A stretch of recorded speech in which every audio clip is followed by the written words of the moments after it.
Hey guys, welcome back to another episode of RetroActive, and we are continuing on this week with our special two-part episode of E3 2016. As always, I'm Will, and back with me here is my friend Joey, who has returned to us from the strange land of Los Angeles. Hello, guys and girls. Everybody. I'm still kind of not fully here. Yeah. You seemed like it when you came to pick me up from work earlier. So, how was it, man? Your first E3. Yeah, it was amazing and a lot of work and a lot of just. Okay, well let's recap. Okay, all right. So I guess the big question that we wanted to answer from last week was E3 all it was cracked up to be? I guess. So short answer is, yeah, I would say so. Awesome. And I mean, I was working a majority of the time, so most of my time was spent not actually on the floor, but in our little war room, upstairs and working on all our video stuff. So I didn't have a lot of time to explore the actual floor and play any games. However, I did play some. Nice. So I think it was Tuesday night after everyone left. It was like 6 o'clock. The show was closing down, so I decided to go out and try out some games and just see what I could get my hands on. Yeah, like they still had everything up and kind of running anyway, right? Yeah. So the only thing I played that night was Cuphead. Cuphead? Finally. Yeah. Oh. Wait, you haven't heard of it? No. Okay, so it's basically a 2D side-scrolling, run and gun game. Okay. Basically like Contra, but it's based after, the design is based after 1930s cartoons. Oh, sweet. It's kind of like old Fleischer cartoons and not so much Disney, but more like the weird ones, you know? Yeah. And it did not disappoint. I've been waiting for this game for a couple years now. Just once I saw what it would look like and what it was, I was just like, I need to play this. You were hooked on it. It was so good. Oh man, it's the animation that is basically what does it for me, because everything in the game is hand drawn, and it's not like there's no 3D models, there's no computers really being used to do all the animation. It's all hand drawn, and it's all like it's presented in such an authentic way that I think it'll do really well. It's coming for PC, so I don't technically need an Xbox One to play it. Nice, yeah. So it's not something that you really have to go out and buy a whole nother system, because you don't even have like a PS4 or Xbox One. I should, considering I play games for a living, but I'll get around to that in due time. Yeah, one of these days. All right. Let's see, what else did I play? Yeah. I think that was actually the only game that I played at E3. Oh my God, really? The days were just long. I was, working on videos from the beginning of the day till the end of a couple hours after the show floor closed. Yeah. So you're the one we have to thank for all of those videos up on on the website and on YouTube. Yeah. I watched some of those. Thank you. I hope you contributed to our view count. Yeah, a couple of them. Yeah, definitely. I don't know. Cool. Actually, no, I did play another game. I played Resident Evil 7. Ooh, one of the big reveals. Yeah, it was one of the big reveals, and they actually put it on the website or up on the PlayStation Store that night. Yeah, there's a demo out there for everyone who's got a PlayStation Plus account. And so if you go on to GameSpot's video of 20 minutes of Resident Evil 7 gameplay, that's me playing. That's you playing it? That is me. Oh, shit. I'm going to go check that out after I'll tell you a little story. I guess I can reveal this, but basically when we had gotten the demo for it, we were just searching all around. We couldn't find it on the United States store. So we needed to... Apparently, I went and checked the Japanese PlayStation store, and they had it there, but none of the people around us had a Japanese account that we could download it from. Then we checked the Australian store, and that had it, and so we downloaded it from there. And so we played the Australian version. I'm not sure if there's any real difference in it, but played that. But we didn't have a TV on hand since it was so last minute, and we just wanted to get it done. So I played it on our little capture rig, which had like a little 6-inch screen. Oh my God. So I just stuck on headphones. I just sat like 3 inches from the screen and just playing it for 20 minutes. Dude, that game is intense. It's I will say it's a lot less Resident Evil and more PT, silent. More PT, Silent Hill. Yeah, it looked like it's pulling the Silent Hill card, I haven't, because I don't have PlayStation Plus, I couldn't download the demo of it, but just like looking at all the videos and the reveal trailer, it really looks a lot more like a Silent Hill game. Not to mention it's in VR. Yeah. You can play the entire game in VR if you want, which is pretty amazing.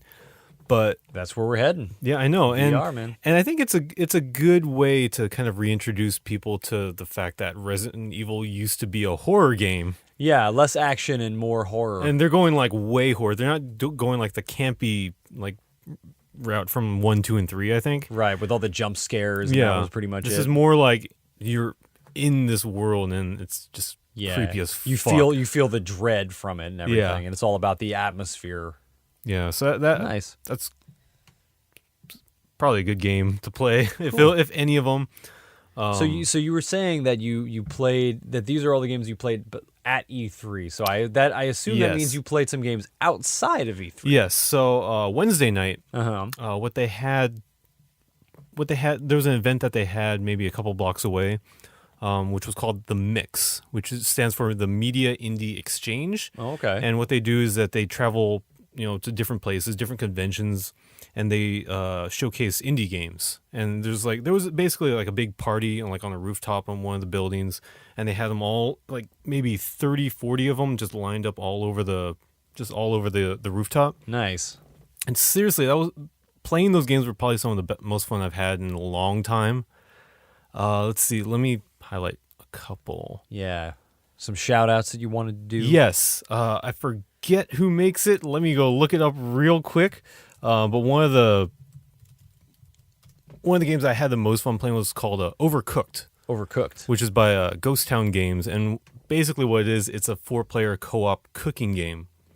And you're all 4 players are in a kitchen, and it's basically cooking. There's a little box that you need to take out the veggies, place for you to chop it up, and ovens for you to cook it in, and then a little window for you to serve it out.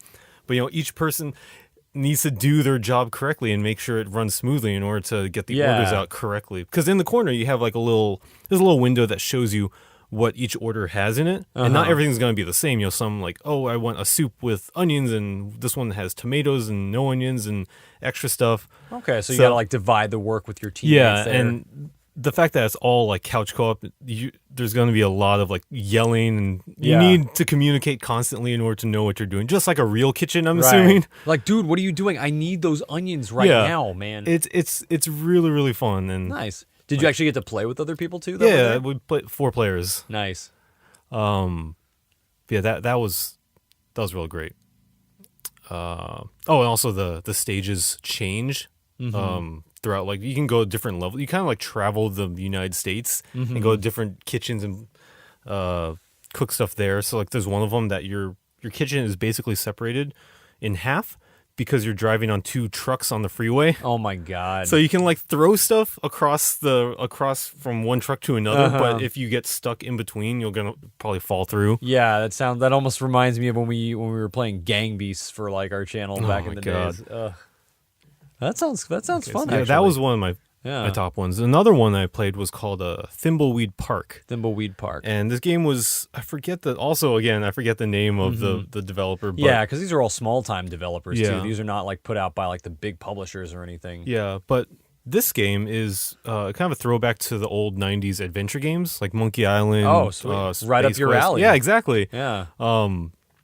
And apparently when I was talking to the developer, a lot of the team is comprised of old people from like LucasArts, like people that have actually made these games. Yeah. So they're still working on very similar types of games nowadays now that they're not with LucasArts. Yeah, and it's really cool to see them like return to that and keep the spirit of the game like the same.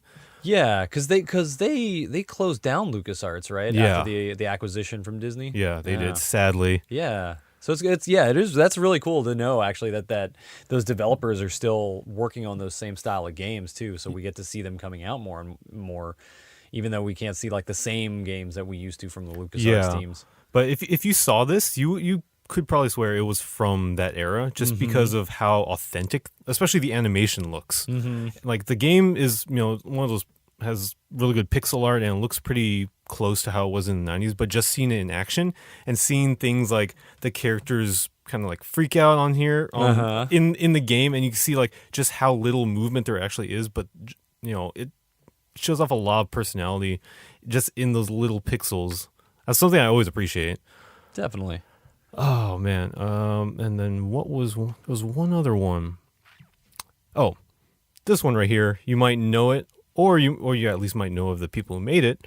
It's by Pocket Watch Games. That sounds familiar. And they were the people who made Monaco. Oh, What's Yours Is Mine. yes. A game that we have played Yes. on our other YouTube channel a long time ago. Oh, man. That was pretty fun, actually. That was very hard and very challenging, though. And so what they made is, I remember actually, before I describe what it is, they had planned that they wanted to make a real-time strategy game, but kind of simplify it for the masses and kind of make it, something that you can play with a friend just like on the couch, like split screen. Oh, okay. And like when I first heard about that, I was like, that sounds amazing. Like, how can you even do that? I was immediately interested.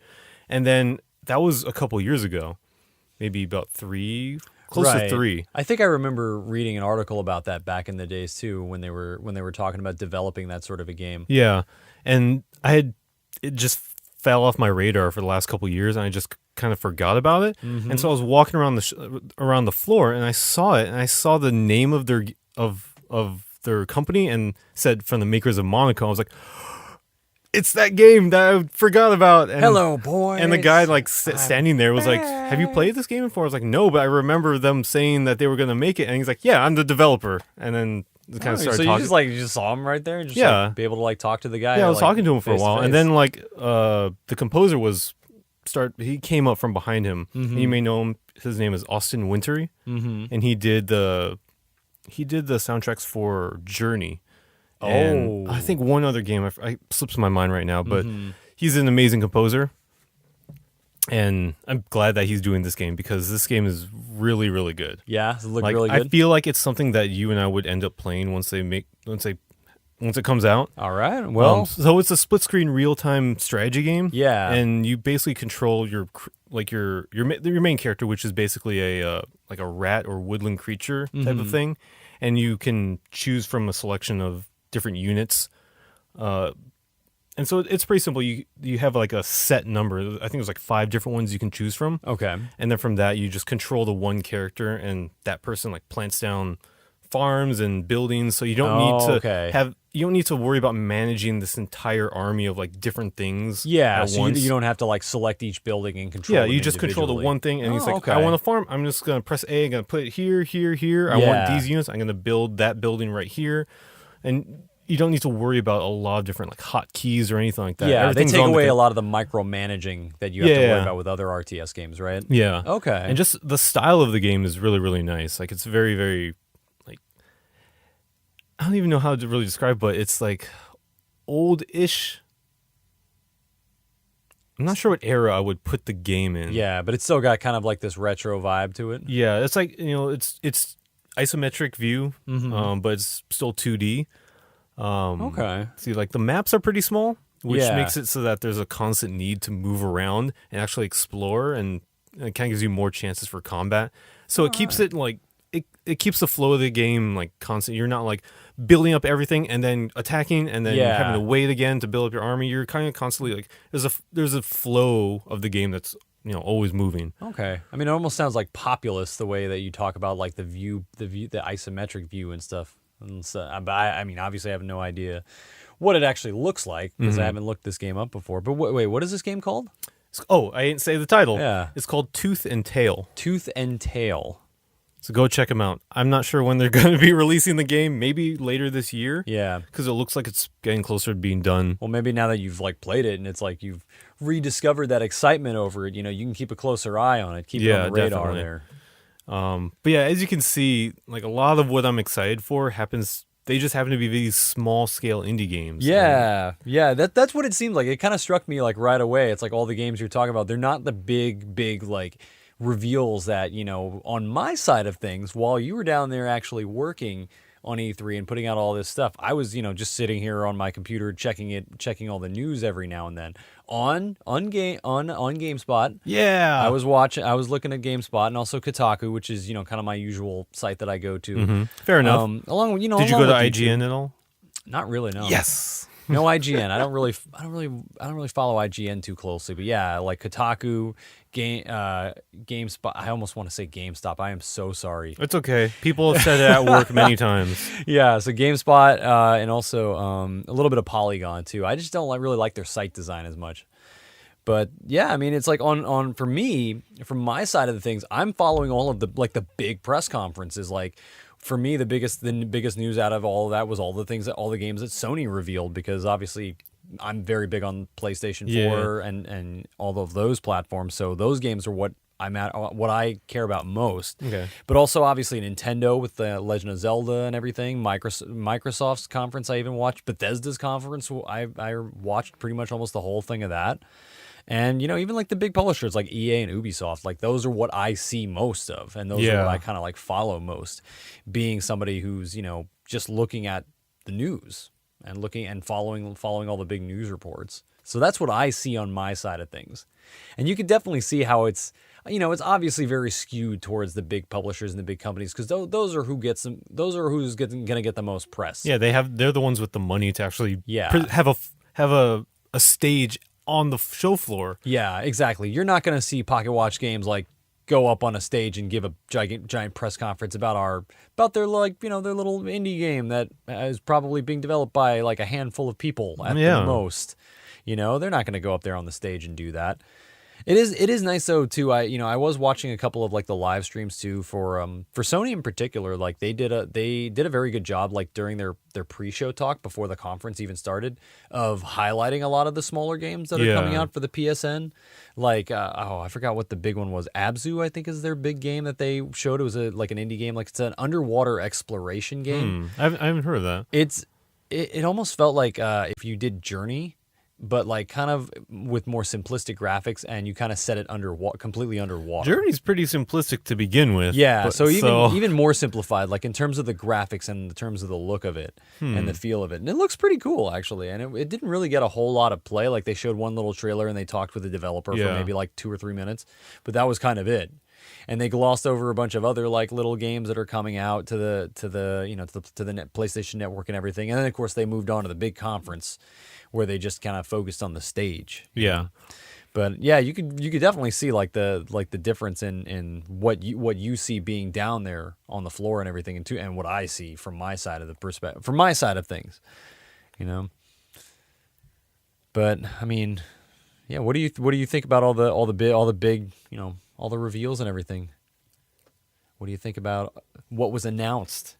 They didn't announce the Final Fantasy VII stuff like I thought. Like they didn't hoping. Announce Final Fantasy. They didn't announce the name of the NX. They didn't. We pretty much failed on all our predictions. Yeah, they didn't say anything about Kingdom Hearts. But I think, well, I don't think they're ever going to do that. Come on. But I think they did a pretty good job at making it just be exciting for next year. Oh my God! And yes. and for what we have to expect. Like for example, Microsoft. They're the only ones that actually announced new hardware. Yep. Project Scorpio. And told everyone what it's going to be like, or what they have planned for. Like, yeah, the NX is coming out next March, and they didn't say anything. They didn't say anything. Microsoft is coming out, like Project Scorpio is coming out next September or October or November, and they gave specs and stuff. Yeah, right? they told that it's going to be full 4K gaming. Yep. Has 6 teraflops of something. I don't know what that does. Probably like processing power or something like that. Yeah, they said they wanted it to make them.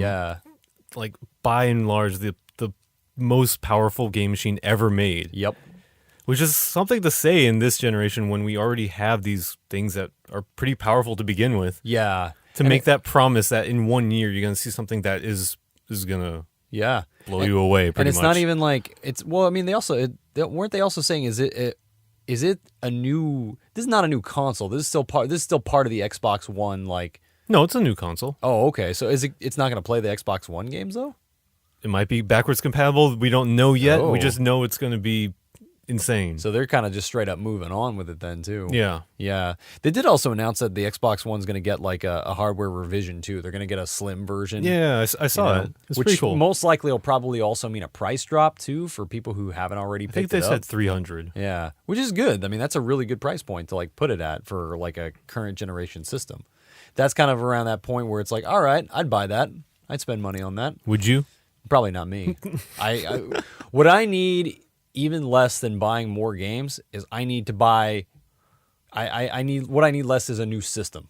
So I should probably not buy an Xbox One. Well, considering that all the Xbox One exclusives will also be on Windows 10. Right. You don't need to worry about that if you have a PC. That was another big announcement that they made, is that they want to try to like stream, basically make it seamless between the Xbox One and the PC. Yeah, everything has crossplay as well, which is pretty great. That's a smart idea, because they will sell a lot more Xbox One games that way too, for people who want to play it on their PC. Yeah, because you can do either one. It doesn't really matter. Yeah, like before exactly. A lot of those games, what was a big factor in it was how does it play online? Can I play with my friends on here, or can I play with my friends on here? Exactly. And that was kind of the thing with people deciding whether or not to buy it for PS4 or Xbox One, because a lot of those games you can't do even if it's the same game. Right. You can't play together. But now you can do either one for PC or Xbox One, and it doesn't matter. Yeah, which makes a lot of sense, because it's Microsoft. They're basically, they're first and foremost, they're a PC company, so they're a computer company. I'm surprised it even took them this long, but let's give them credit for that, I guess. So Good job, Microsoft. They're really stepping up, especially considering they came out second, I think, in this console generation. I think it's safe to there's say. only two places, considering Nintendo is like not even a factor in this. They really aren't. Yeah. They're just like, it's Sony and Microsoft, and then Nintendo over here doing their own thing. They're just playing in the corner by themselves. Yeah, that's basically what they're doing. Yeah. And I mean, it kind of felt that way too. Basically, like if you look at something like, Microsoft and Sony's conferences, and you look at Nintendo. Yeah, Nintendo didn't have a conference. They Yeah. just had a stream where they just showed off a shit ton of Zelda. Yeah, and they showed some Pokemon. They showed some Pokemon a Sun little and Moon. I think they gave us an announced date or a release date for that. I didn't get it. November 18th. Oh, it's my birthday. Yay. Oh, well, now I know what to get you. All right. Not because I want you No. to trade me all the starters, but we could do that too, though. Okay. But yeah, dude, see. Zelda. What do you think of Breath of the Wild? Did you get to play it? I didn't get to play it. Oh, So some of my coworkers did while I was working on the video stuff, but I got to work with a lot of the footage that they made, that they recorded, and so you got to see it. Yeah, it looks great. Yeah. Like, it actually looks like this is kind of like the open world Zelda that people have been wanting, because it's not. How do I say this? I guess in a way it's so not Zelda in that they basically don't have a storyline. They don't have dungeons that you go to in order. They don't have anything really connecting everything. They even said that if you want, you can just go straight to the end boss and it'll take you 45 minutes to beat the game. Oh, I didn't even hear that part. But what they did is basically they just gave everyone the access to everything that they would ever need. And they said, here, go out and get it. You can do whatever you want. And then they made this huge fucking world that's like, it's way too big, I would say. They went through like an hour's worth of it, I think, on one of the streams, and they said this is not even 1% of the game. Damn. Nice. So, and apparently they also said that nobody who's played the game at Nintendo has gotten every item. Oh, God. Just imagine just imagine how daunting that's going to be for for those people who are like, I need to complete this game. I know, 100%. But they'll definitely do it. But I'm just saying, for people who wanted like a bigger world, I think this is it. It looks really good. There's so many things that you can do, and it's not about how many items there are in the game and how many square miles the world is. It's what you can actually do in it. And they showed off so many things that give the game like a very promising look. Things like weather, and the fact that Link can get cold at certain times. Like if you climb up mountains with just with no shirt, he can not wear a shirt if he wants to. Yeah, I saw that. Like they have the armor and clothing and stuff now too. And so if you go to a snowy area without a shirt, you're gonna get cold and lose health. So you need to put that on. Wind can blow fire and cause it to spread throughout the world. Yeah, I saw the wildfire stuff too, and how you can also intentionally set that. Yeah. Too. It's Link funny. the arsonist. Yeah, exactly. It's like you already saw it coming. He already started slashing at chickens and breaking people's pots and mowing everyone's lawn when they didn't ask for it. So it's not too far of a step for him to be an arsonist. Yeah. What else is there? He can basically pick up any item in any weapon in the game and use it for himself. I was seeing that too. There's also like, like things like hunting and crafting and cooking and stealth, and even like stealth, which is in a Zelda game, that's kind of a first. I mean, there's always been things parts like levels in the Zelda games where it's like, you have to avoid detection by like, the guards or something. Yeah. And the worst that would happen would be, they would see you, they would throw you out, send you all the way back to the beginning, and you just do it again. So it's not stealth. That's just a puzzle. Exactly. So this time around, it's like full stealth. Like you can avoid confrontations, which, if they're allowing you to go through the dungeons in any order and to even, advance to the last boss if you want to do that right away, that's one way to do it. It's like you can be like a total pacifist and go through the game by like sneaking around and avoiding enemies. Like this is a much more freeform Zelda game than we've ever seen before. And for somebody like me who's a huge fan of Zelda, like I was watching like a lot of these videos and a lot of the press about it, and I'm like salivating looking at this game. It's not like in the past where they've shown off, for example, like Wind Waker, when they revealed that, I think like a lot of people at the time, I was kind of disappointed that it wasn't a more realistic Zelda. But when it finally did come out, I liked it. I played it and I liked it a lot. But I wasn't as excited. Same for like the ones that came after, like Twilight Princess and Skyward Sword, when those were announced. They were kind of like lukewarm. Yeah, like they were received like not as warmly as something like Majora's Mask would have been. Exactly, and that was the thing. I looked at those games and I looked at them and I thought to myself that they were just trying to make the next Ocarina of Time, but with like the kitschy motion controls that that were made to sell this, that were made for the system, And now when you get something that's like Breath of the Wild, they're actually concentrating on like changing the formula, but doing so in a way that really kind of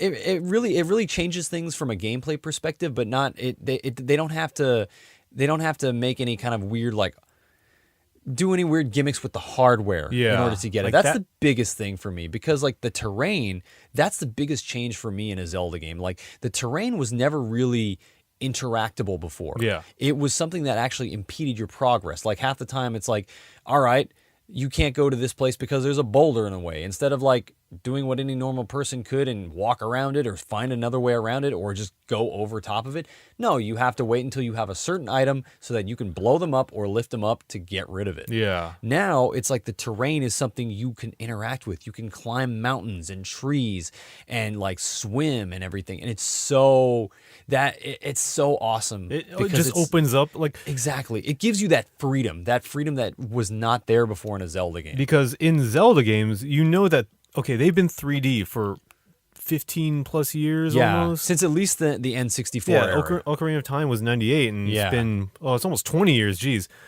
They've been 3D for that long, but this is the first time it's felt like there's actual like a third dimension to it, because you can climb, you can go vertically. Exactly.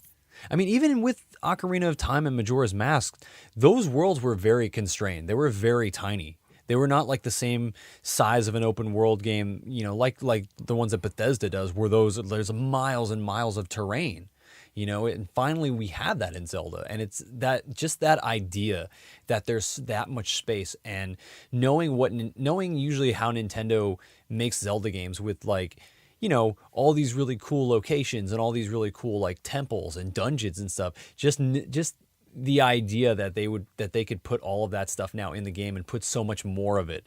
That is what's really cool to me. And that is what would get me to buy. I was just about to ask you that. If that is the kind of thing, if that is the kind of change, if these are the kind of changes that they can make to the games, like to their first party games, to make them even better, and to just concentrate on straight up like gameplay and making the gameplay that much like better and having that much more of it, I would buy an NX for that. I really would. Because from what I saw of Breath of the Wild, that is everything that I've been waiting for in a new Zelda game. I think a lot of people have been waiting for that. Yeah. Waiting for the ability to jump.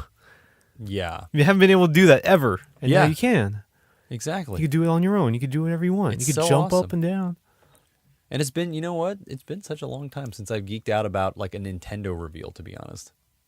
And that's that's good to hear. it feels good, man. It feels like back in the old days. Oh man, Back in the they're megaton. Yeah, finally back when we were reading all those magazines and having to wait till August to find out all this news.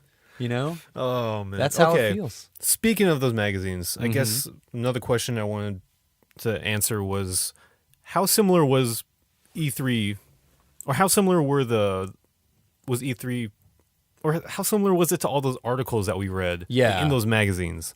Like, do you feel like E3 now is kind of the way, like, how it was? Do you think how it's covered now is the same as the way it was back then? Well, clearly no. Yeah. But I'll tell you why. I think a lot of what we did during the show, a lot of the work that we did was just immediate work. You know, literally things that would be shown on the press conferences, we would be capturing it and then uploading it as soon as they finished. Right. Not as soon as the press conferences finish, as soon as they finish that segment. Right. So they go in talking about FIFA, right? We record right before they start talking, and we assume that we know when they're going to start and stop. Once they finish talking about FIFA, we end that, upload it straight to the site, and then while that's uploading, we make thumbnails and everything. Damn. It's a very, very fast process. We want everything to be seen as soon as possible. Yeah. You know, even though people are seeing it live, we want to be able to show them, like, if they want it on demand, they missed it. We want to have that right there.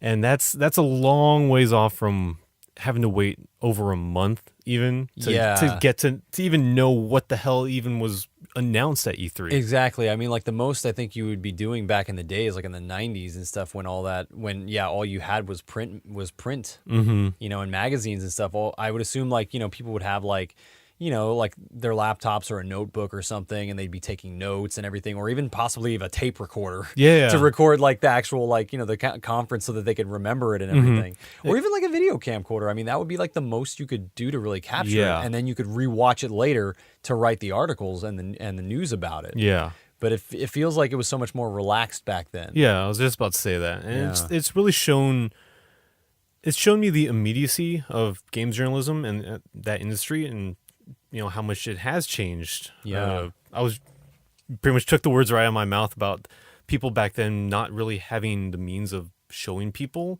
other than like a pen and paper, you know? Yeah.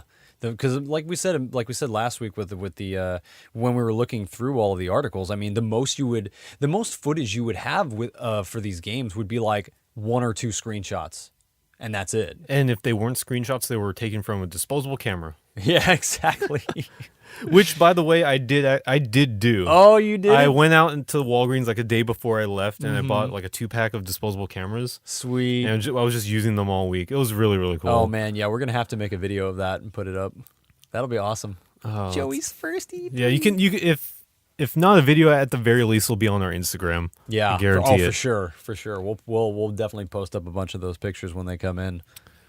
Okay, but I mean, that's what it was like. That's how much it's changed, I think. Like, obviously, we don't know how it actually was back then. And how much information people got by covering it.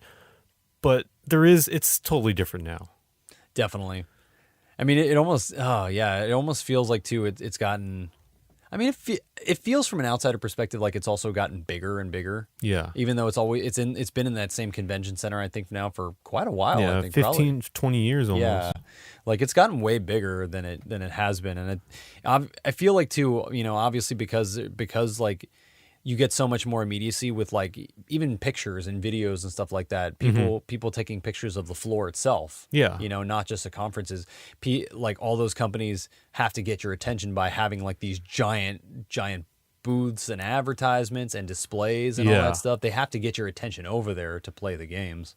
Which, by the way, I will say that Mafia 3's booth is probably the best one out of the show. Yeah. Because they freaking built an entire city block themed after New Orleans. Oh, shit. And was that inside? That was inside. Oh, damn. And you walk in, it's like the French Quarter there, and they have like a little theater, like a makeshift theater with a huge marquee that you could walk in and watch maybe a demo or a cinematic from the game. Sweet. They had fortune tellers on the side. They had a band playing on one of the corners. It was really cool. Like, I will say that out of all the AAA games, I'm probably excited for that one the most. Mafia 3, Mafia 3, only because it's like It had the best booth. It had the best booth, and I guess I'm just a sucker for like mid-century themed games. I don't know. It's like 1960s New Orleans. Yeah. You seem to like a lot of those kind of games that are set in like certain time periods. Yeah, like Cuphead as well. Yeah, because you were saying it's like 1930s animation and everything. I don't know. I just like seeing old stuff being brought in. To That the new. and games set in San Francisco. Yeah. Watch Dogs 2. Yep. Watch Dogs 2. We'll see how that goes. Anyway, moving forward. Oh, actually, yeah, moving forward.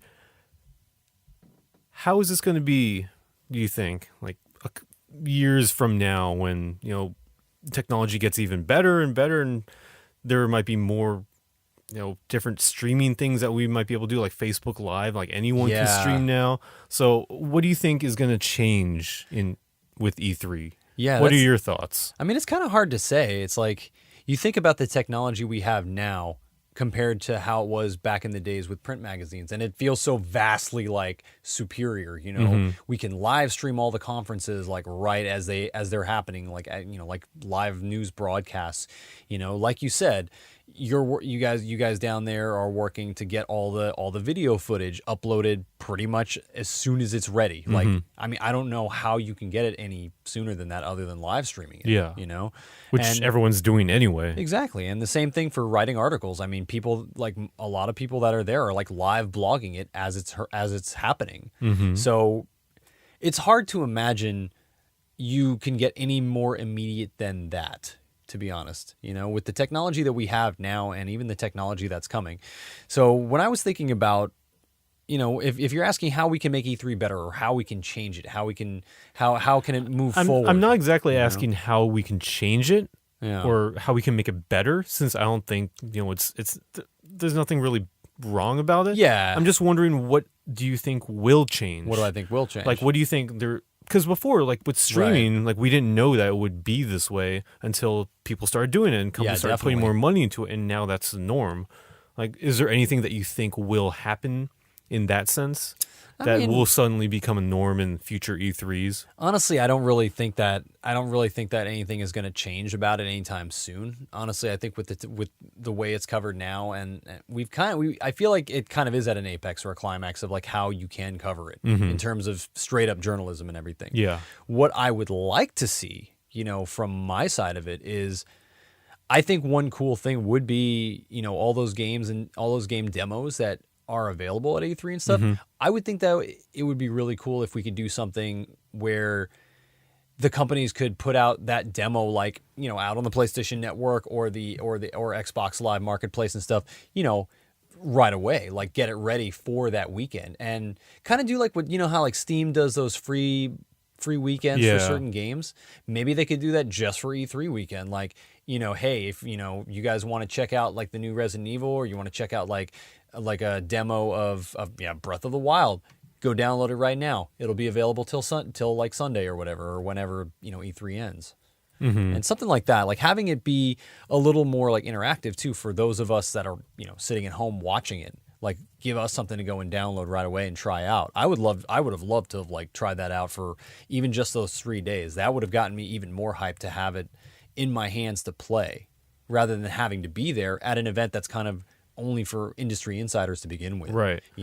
Having it be a little exclusive, it's like, that's also the hard part, is that you want it to feel special. Yeah. E3 is very exclusive. It's exclusive for industry insiders. So I guess what I'm getting at is, or I guess what you're getting at is, you want it to be like accessible to everyone, the games that are shown there. Yeah, I think the games at least, because to be honest, one idea that I was toying around with is, should E3 be open to the public, more like a traditional convention, like Penny Arcade Expo or PlayStation Experience, Should it be open to the public? And honestly, I don't think it should, because I think that also, it's already hard enough when you're there, right? Because there's huge lines for everything. Yeah. I saw that at like PAX. Like I've been to like, to PAX Prime, and I've been to PAX East, a couple of times.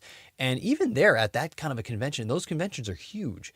But man, like every single display, even just to sit and watch a movie or something, or a short clip for just to get a free bag. The of line like is out the door for everything. Yeah, it's like, I don't think I I really don't think I've played a lot of games at any PAX that I've been to, mainly because I'm not willing to sit there for 45 minutes in a line. Like I want to walk around and I want to see everything, but I don't want to stop and wait for like an hour just to play a game that's coming out in like 6 months. So that's the basis of your argument for having the games be available. Yeah, it would also the day of. Exactly. It would also make not only would it make it more accessible to those of us that aren't able to attend that kind of thing, but it gives us a chance to play the same games that everyone there is already playing without having to make E3 open to the public. Yeah, but don't you think that kind of negates the reason for even attending E3? Because if all these games that are announced here are going to be playable at home anyway, right? Why bother even going to try and why cover go them? And wait in line, right? Yeah, or not even wait in line. Just why bother going if you can just report it from home? Yeah. Why would a writer have to go to E3 in order to stand in line for several hours to play Zelda? Yeah. When they can just sit at home and do the same thing. That's a good point. I mean, there has to be some incentive for you to go there in that case. So there has to be some something exclusive in it, All the swag that you'll get from there. That's one thing, man. That's how they get you to wait there a lot of the times for just to watch a freaking movie, for 5 minutes. But I mean, I don't think that's how it should be for every single game. I don't think that every big release should get a demo, in a special E3 demo. And obviously that's very unrealistic too. Yeah, because Resident Evil has that. They released a demo that day, but there weren't any other ones really. Yeah, you're not going to see them release a demo for freaking Last Guardian, No. for E3. No way. But that's just one idea. I mean, I'm sure that it can be done, and it obviously has been already. It's I'm hoping that there will be more of that in the future. That's kind of what the hope is, Yeah. And honestly, I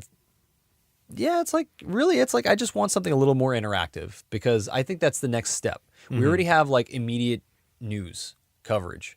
So you really can't go that much farther, if you're just looking at coverage. But what you can do is that companies could look at making it more interactive for those of us that are not there.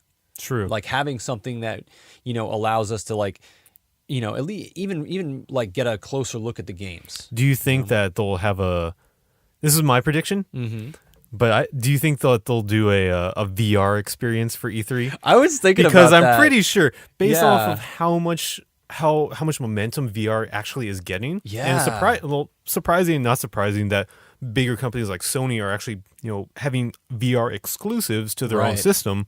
But do you think that they'll have a VR experience for E3? That you'll be able to sit in a seat or something like that on the convention floor or for a press conference and watch it there? I mean, that would be kind of cool, but at the same time, it's it's not. I don't think it's all that different from live streaming it. I mean, you kind of get this illusion that you are there sitting in the front row or something. I'm not saying that that's the only way to watch it now. I'm saying that that's an option if you so please. I mean, I think that if they could do it in a way that is different than watching it on Twitch, for example, that would be really cool. For example, if you're sitting there during the actual talks, you're sitting there watching the person on the stage talk, right? Yeah. And then as he starts talking about say for example, let's use Mass Effect. Mass Effect. Yeah, Mass Effect as Andromeda as an example. So the guy starts talking about Mass Effect and talking about space and all these the ships and all these worlds, and then all of a sudden your VR cuts to you're out there on a ship looking, and you're able to look around and see all the planets. So kind of what you're saying is having them do the presentation at the press conference, but having exclusive experiences for VR instead of having a regular trailer. Exactly, because why would you watch it on your VR headset when you could watch the same exact presentation? It's like you're sitting on your couch, Twitch. just it's no different from watching on your television, except it's 4 inches from your face now. Exactly. They have to give you something else, so why not give you some sort of VR exclusive? I can totally see that happening. That would be awesome, especially Sony did. I think it was during Sony's press conference. They did a reveal of the Star Wars Battlefront, X-Wing. Yeah, the X-Wing VR missions. When I saw that, I was just thinking in my head, oh my god, that would be so cool to have a headset right now and just be seeing it that way rather than on a screen. That would be so awesome. So just imagine if you were able to see the gameplay as it'll actually appear on when the game comes out. With your VR With headset. the VR headset. That's pretty cool. That would be awesome. So that could be one realistic route that we could go in the near future, because VR is here, you know? It's here to stay. I'm It's pretty here, sure. and it's all of this stuff is coming out like as early as like this year. Some of like the companies already have that stuff out. Like Oculus, I think, is already available. Yep. Yeah. No, they all are. The No, Vive. PSVR is coming this October. October for only $300. I'm pretty sure I'm going to pre-order that. Although I have to get the PlayStation camera with that apparently. Yeah. Which is another $50. But still, that's the cheapest. That's That's the cheapest VR option people have. Yeah. And it's for a system that you don't need to upgrade in order to use it. Exactly. I already got my system. So I think Sony has got a head start based on that. Yeah. So I think that'll be really cool. That'll be really cool to see if we go in that direction next. So maybe like think about it for next E3 or even two E3s down the line. You let me know, man. All right, if I you will. Get a heads up. All right, so we're running low on time, so let's get over to our final round. E3 edition. Final round. So even though you didn't get a lot of chances to play too many games and everything, I'm sure you've gone back and like you've seen a lot. You've obviously seen like all the Yeah, I announcements. watched all the press conferences. Yeah. So Oh, what do man. you think? What are your top 3 takeaways from E3 in terms of like games? Like what are you looking forward to the most Aside from the indie games. aside from the indie games that you mentioned? Okay, if we're just talking about the ones that were present at E3, I think the one that I'm excited for the most, I didn't actually get to play, and that's Sea of Thieves. Oh, is that Rare's new That's game? Rare's pirate game, and so they showed it in action, and that looks like so much fun. Yeah. Like you have a crew of, I think it's 4 total pirates, and you can command a ship. You can travel to other islands, and apparently they want it to be like this big world where you Right. run into other crews like on the high seas and you have battles with them So on your ship. are they talking like actual other people playing the game? Other people playing the game. Oh, okay. And I don't know how much they want to make it like an MMO style. Like I don't think they're looking at it as an MMO. But just the idea of having like other pirates out there that you can battle, and you can like work as a crew to, just work on this ship and do pirate things. Come on, like there haven't been any good like pirate games ever. Yeah. Especially ones that you have that you experience with people, Exactly. Yeah. I'm trying to There was a think of one. Pirates of the Caribbean MMO. Really? Like back in 2008 or something like that. I got a free invite at one point. It was terrible. So this is like one of the very first good looking pirate games. Yeah. I'm really excited for It's it. got a good developer behind it too. Yeah. Like Rare is not a small developer, and they're Yeah. very good, and they have their own very unique sense of style too, which is awesome. Yeah. So it'll be curious to see that. Is that coming out for Xbox One and PC? PC, yep. I'm Nice. getting it for PC, obviously. Obviously. What about you? What do you got? For me, I think the biggest one for me is obviously, it's not a new game that was announced. It's a game that's coming out already, but it's Persona 5. Oh yeah. So yeah. more than just like showing like trailers with the story and everything, more than just showing like, battle sequences and stuff, they showed a lot of actual gameplay footage of Persona 5, Yeah, I like heard. actual gameplay, like day-to-day stuff. Because a lot of the things about the Persona games is that, you spend a lot of the time like doing normal day-to-day stuff, like going to school and like running errands and working part-time jobs and stuff, and they showed a lot of it. And oh my god, it looks so good. Like the graphics themselves, they depict a lot of like scenes of modern day Japan, and it's just like you finally get to see all these crowd sequences and everything, which to me is kind of amazing because the graphics look a lot like that game Catherine for the PS3. But there's way more people. Like I get the feeling that Catherine was such a small scale game because they couldn't really. They didn't have the power to make it. Yeah. And like they just also, I think, didn't know how to develop for like this new which at the time was a next gen system. That's probably why they didn't make Persona 4 like Persona 5 for the PS3. Yeah. And now that they have that power in the PS4 and everything, the game looks amazing. And even just like the normal day-to-day stuff that you wouldn't really think is all that exciting. Yeah, it feels like Japan. Yeah, and it's like it's so stylish, which is awesome, and it's so fluid. People always talk about it's not not about the graphics. Well, there are certain things that graphics can do to experience, like to make you feel something with the gameplay. Yeah, and it really fits that kind of anime style that the Persona games have always had. You know, there's always been a lot of like weird congruity between like the in-game graphics, you know, especially back in the original Persona days when they're all like pixely and everything, and like the character portraits, which are really well designed and really cool and very unique. And now you don't have to have that separation. Like the graphics and like the actual game like look just as good. So it's like, oh, I'm so excited. Persona 5 comes out Valentine's Day 2017. Yeah. Already pre-ordered it. Nice. So I am excited. Oh, by the way, got this at the Persona 5 booth. Oh my God! It's a gigantic canvas bag that you wear on your back. Oh my God! Are you giving this to me? Yes, it's yours. It is yours. Oh my God! I love you. Sorry, Jazz, but I also like I also love Joey in a very different way. Oh my God! This is amazing. So it's not just a bag that you can carry on your shoulder that like no a one will see. backpack. It's a freaking backpack. Oh shit! It's like what? It is really big. It is really big. This is about as tall as you and I are, almost. I think. What? Okay, well, you know, taller than our torsos. It's maybe about 3 feet long, yeah. Yeah. Oh my God. Thank you. Oh my God. Awesome. Well, I'm glad Persona 5 was in my final round. Yes. Otherwise, I would have just kept that bag for myself. No, you wouldn't have, you monster. All right. What about you? I'd say another. I guess the only other one that I did play, the only big game, was Resident Evil 7. Mm-hmm. And as far as I know, the demo is not the biggest example of what the game will actually be like. Right. Because they say, you know, there will be combat. Like in the demo, there was nothing. It was just basically looking around like a empty, creepy looking house. Right. But the sound design for that game is really good. Like I had headphones on, and everything was just amazing just to listen to. Yeah, and that's just important. Creepy as hell. Yeah, especially if they're going to go VR with it too. Like that's really important to create that sense of atmosphere. But yeah, I think they have a very promising. It has a very promising look to just be as scary as they can make it. Yeah, that's good. I'm glad they're going back to their roots with that too, with the actual like horror of it too, rather than it being so action oriented. Yeah. I mean, what was it? Resident Evil 6 just felt five and 6 were just like bam, bam, bam. They just looked like shooters. Yeah.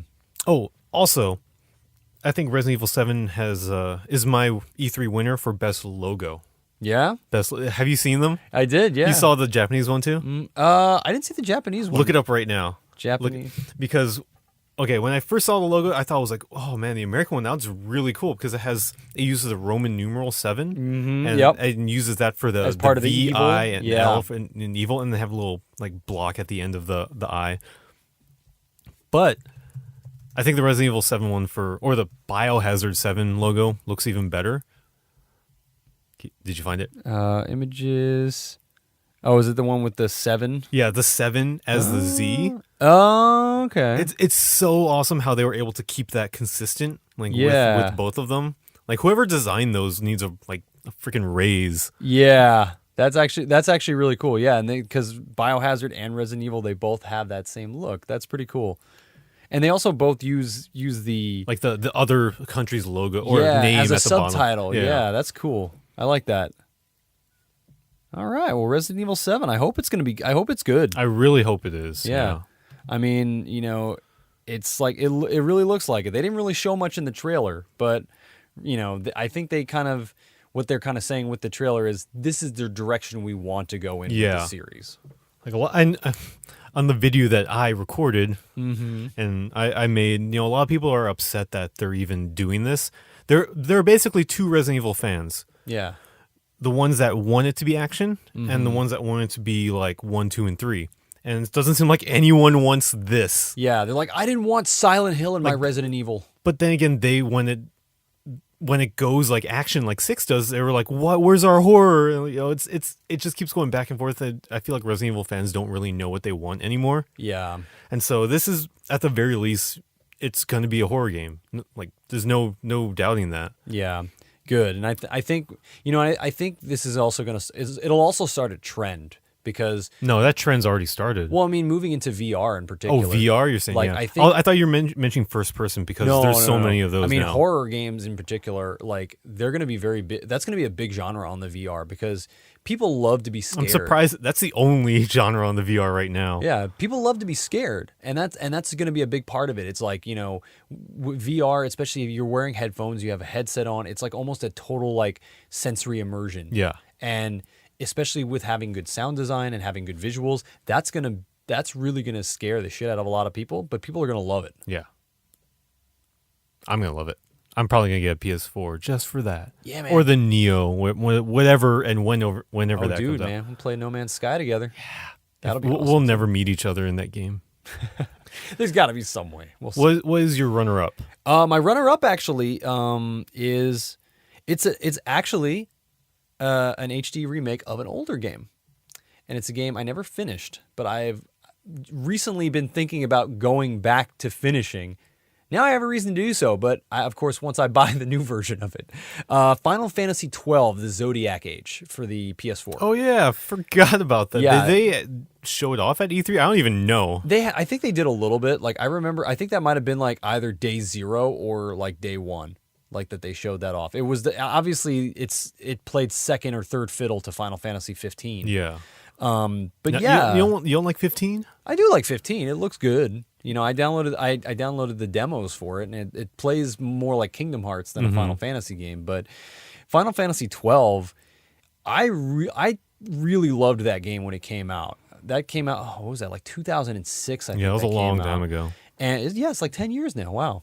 And yeah, you know, I honestly think that game never really got the credit it deserved. I mean, I feel like it was like, you know, lauded by critics, you know, and Yeah, it was in that time where it was just after 11 that people, like, they released Final Fantasy 11. People were Right. disappointed that was an MMO. Yeah. And they're like, okay, we'll do this. And it was kind of lost in the whole shuffle with Yeah. like new consoles coming out at the same time. And exactly. It was very late in the PS2's lifespan. Yeah. That was right around the time the PS3 like was coming out. And it really never got a whole lot of credit or attention. And the thing is like, it's such a great game on its own. Like, it was so different than all the other Final Fantasy games, but it also harkened back to like the Final Fantasy Tactics games because it was set in that same world, the world of like Evilus, and they made a whole series of games like in under the Tactics name, and they have also like kind of lumped Vagrant Story into that whole world as well, called the Evilus Alliance. And yeah, like Final Fantasy 12 was supposed to be like the main focus of that world. And what's cool is like, yeah, they're bringing it back. They're giving it like a facelift to make it even better. It was already really great looking for a PS2 game. So they're making it look even better.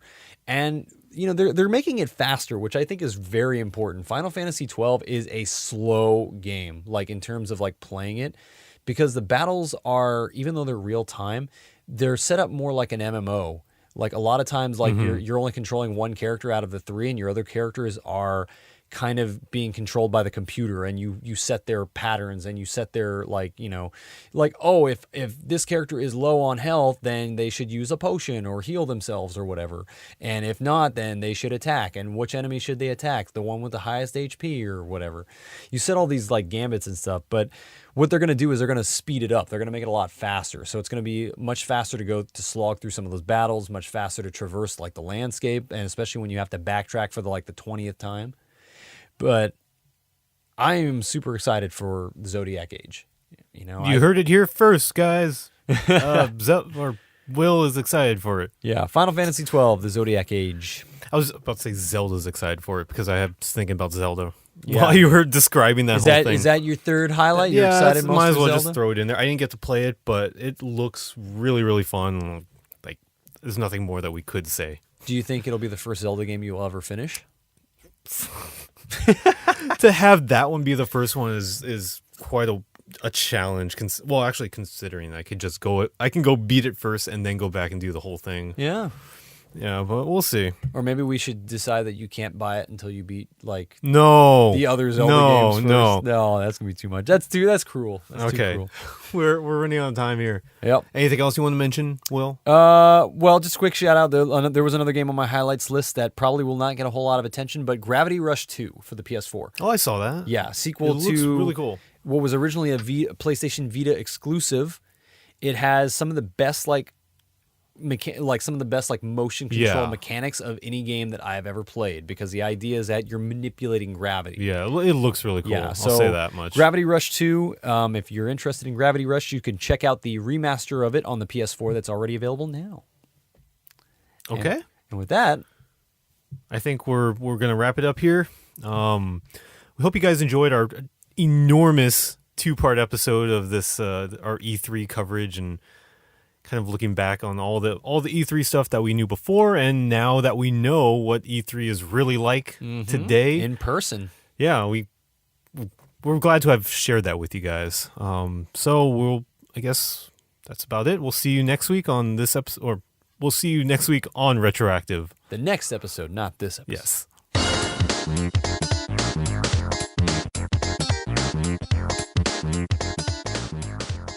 Psst, hey you.